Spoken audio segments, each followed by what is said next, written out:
اسمع كلامي يا خالق يا رحمن. قلت له يا جدي جيت نسألك على ركوب الخيل، بغيت نعرف فيه شي أركان.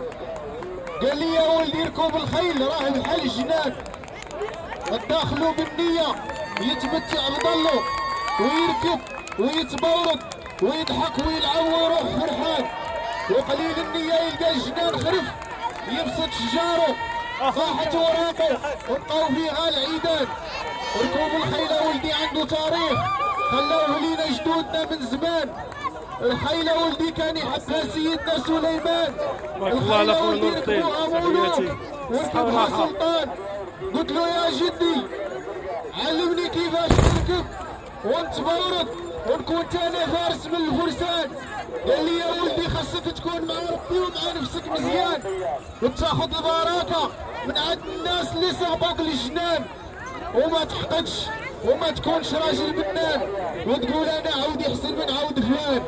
الخيل ولدي كلها ارواح كلها دم خلقها الخالق الرحمن، واركب بالنية وتوضى وصلي.